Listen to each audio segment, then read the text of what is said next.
So, let's see. Yes, like. What are your thoughts on the RoboCop trilogy? You're gonna kill me. I have not seen any of the RoboCop. Even though I hear they're building a RoboCop statue in Detroit, which is awesome. I have not seen those movies. That's what. There's a few. I think everybody has a few classic movies that they haven't seen. And it's like, they gotta get around to it. That's one of those movies I just haven't seen yet. I'm meaning to get around to it. I gotta see those. I wanna see all of them too, even the ones that are just like, that was terrible. It's like, no, I wanna see it anyway. You know, because it's just the title alone. You know, so I'll definitely check it out. Yeah. Have you ever thought of reviewing the Yu-Gi-Oh movie? You know, the only reason I did Pokemon is because everybody was bitching and moaning, do Pokemon, do Pokemon! I'm not planning to do any, any other animes, really, or any animation. Well, it's especially, anything that's a show or based on a show, I have trouble with because you have to watch a lot of that show and you want to be sure you sort of represent the show pretty well. And I just don't have the time to sit down, watch all of it, and take jokes everywhere and stuff like that. It has to be something I grew up with. Just watch the abridged series. Yes! What's that? Just watch the abridged series, though. The abridged series. I'm sure it's better. Pass it off like you do with Dragon Ball Evolution. Yes. Just pass it off to somebody else. Yeah. Black Girl movie. Yeah, Black Girl. Okay. What do you think makes a worse movie? A movie that's just a shitstorm on its own, it's a bad movie, or one that's like a sequel or it ruins the concept of another one that really isn't that terrible on its own, but it ruins the previous concept? Probably, well, what's worse? Just a bad movie that's bad, or like a sequel that sort of destroys the one before it? Probably just a bad movie because a sequel, even if it's like, oh yeah, really, this is the direction it went, it's like, it's still got that original there that's untouched. I think a lot of people, even though they hate the Star Wars prequels, are still like, hey, I like these originals, so these are still good. Even though there's like, the prequels come out, it's like, wow, there's a bajillion plot holes now. So yeah, ones that are probably just bad on their own are just bad on their own. It is sad when somebody comes across that obviously does not understand the source material and makes a sequel, because it's like, oh wow, what you could have done. It's sort of sad here, but yeah, I think it sort of makes it almost more sad, but not worse, if that makes sense. Let's see, Black Cat. Black Cat.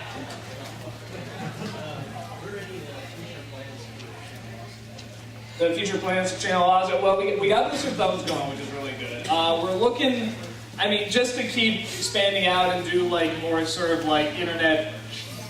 We call them channels. Right now they're websites. We're hoping to get it where it's like, every day there's like 5 or 6 various things you can look at. We're hoping to have one for video games, one for artistry, one for cooking, one for all that stuff. And we're hoping to just keep branching out. It takes time, but it's definitely, that's definitely what we're looking to do. We're definitely like a lot of people looking to sort of turn the internet sort of into the new TV. So it's a slow process, but we're definitely working on it. So that's what we got. Yeah. What was your least favorite review you work on? Least, like that it turned out bad, or just, man, watching this wasn't big? Watching it. Well, watching it, Garbage Field Kids was pretty close. Honestly, it sounds like the two that really, it's just like, wow, this was miserable. This was just miserable watching it. One was Junior, because it was just, it's not even like a gospel movie, it's just so boring and not interesting, which I don't know how that's done. It's Schwarzenegger pregnant. How can you not make that interesting? And so it was really hard getting jokes for that. It was just a slow, boring process. Then the other was actually the 1998 Godzilla. That's a very, because it's all great, it's always raining, the monster doesn't look that impressive, Matthew Broderick, oh. And he just has that voice the whole time, everybody's acting terrible. That's a lot of fish. So those are the two, and of course Garbage Pail Kids was really hard, but Garbage Pail Kids at least was giving us material. The other two was very tricky to get material from that, so we had to work especially hard for that. So yeah, those were really good. Yeah. Do you have any tips on someone who's looking to start internet reviewing, like doing what you do? Well, my first tip would be don't. He's at any tips for anyone that wants to start internet reviewing. Reviewing is especially tough because everybody's doing it now. I was fortunate that I got in with only like a few people were doing it, so I could sort of slip in. But I mean, everybody's getting on that boat. I don't know, to do something really, that's going to be a big hit on the internet. I mean, just something try to do something that's already, sort of a spin-off on something that's already popular. Like what I'm doing, what James was doing, retro stuff has been popular for a while, so it's going to be popular, well, for a while anyway. Just see if you can sort of capture that and just take stuff that people are looking at and see if you can sort of incorporate it into a show, something that you can really entertain on and talk about and make fun to watch. Or if you want to come up with something totally new that has nothing to do with anything else, you can. It's a little harder to get noticed on the internet with that, but it's definitely been done. So yeah, that's sort of the Cliff Note version. But yeah, that's the advice I would give. Cat ears, I've already talked to you, but you paid half for so long. Good. Why do Pokemon tears bring dead people back to life? Because actually, the tears of Pokemon actually are made from sweat. I'm talking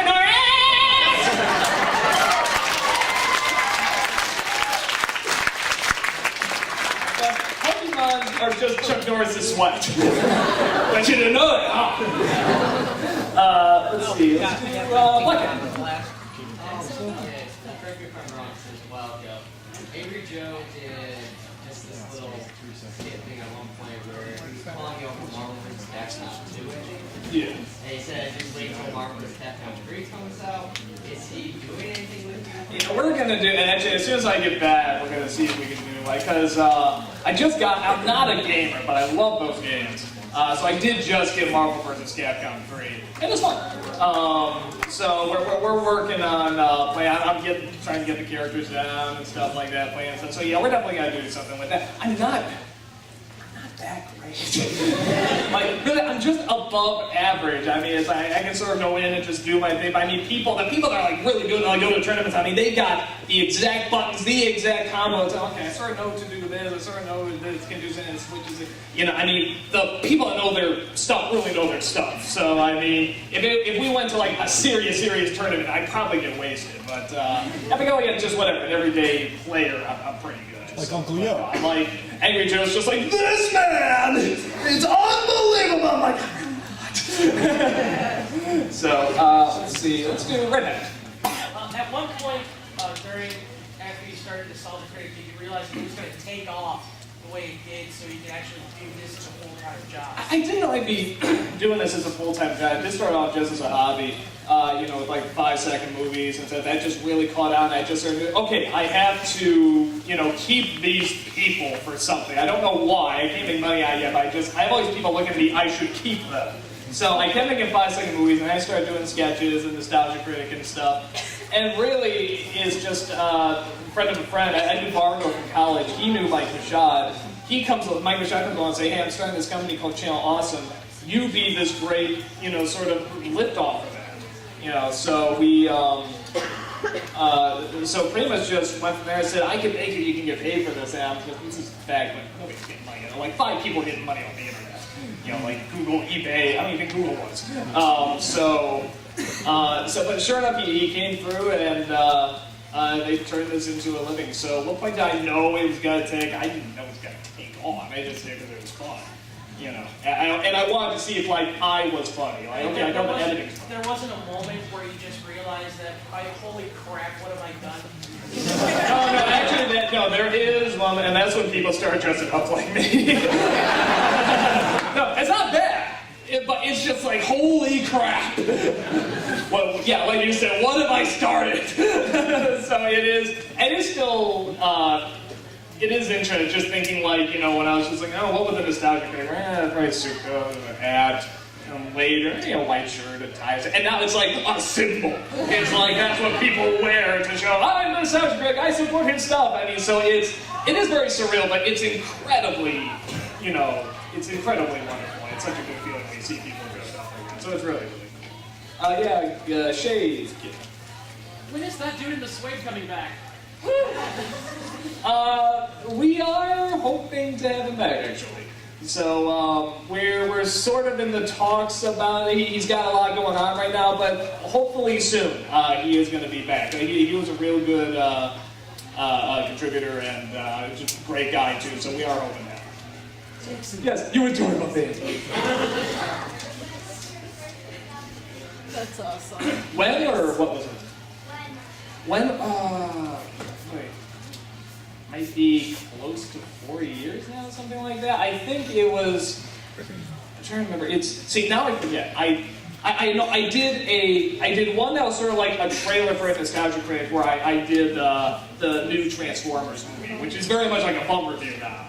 And then I did the Cartoon All-Stars drug episode, and then I think I did the Cloverfield trailer.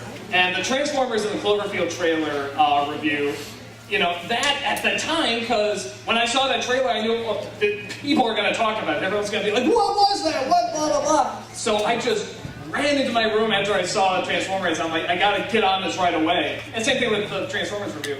I got to get on, so I just did this thing, like, what was that review? What was blah, blah, blah? Because it's just, the faster you get on there and get the zeitgeist, you know, the more people are going to be looking at you. I think I was like the second video to say something about Cloverfield. So it got a ton of views. It got, again, a lot of people looking at me. But in terms of what was the first official one, I think it was the Transformers one. And I think it was roughly 4 years ago now, maybe a little less. So, yeah.